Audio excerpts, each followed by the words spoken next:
এরপর প্রশ্ন হলো, যে কোনো ব্যবসার একটি পণ্যের সর্বোচ্চ কত শতাংশ লাভ করা ইসলামের বিধান? দরদাম করে যত ইচ্ছা তত লাভ করা যাবে কিনা? আপনি দোকানদার, আপনার কোনো একটা জিনিস আপনি বিক্রি করবেন, 10 টাকার জিনিস, সেটাতে আপনি কি 1 টাকা লাভ করবেন, না 2 টাকা লাভ করবেন, নাকি 5 টাকা লাভ করবেন? এটা একান্ত আপনার এবং ক্রেতা দুইজনের ব্যাপার, অধিকার। এখানে ইসলাম ইন্টারফেয়ার করে না।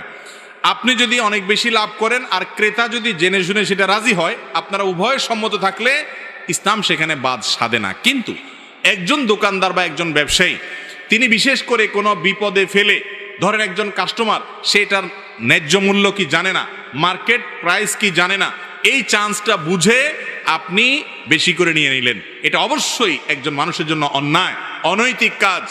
একইভাবে আপনি কোনো আইটেমের ক্রাইসিস আছে মার্কেটে, এই চান্সে আপনি বাড়ায় নিয়ে নিলেন, সেটাও অনৈতিক অন্যায়। কিন্তু শরীয়ত কোনো পার্সেন্টেজ ঠিক করে দেয় না যে এর বেশি লাভ করা যাবে না। এটা ব্যক্তির বিবেকের উপরে ছেড়ে দিয়েছে, সেজন্য জুলুম না করে, অন্যায় না করে, মানুষকে বিপদে ফেলে যেন উপার্জন না করে।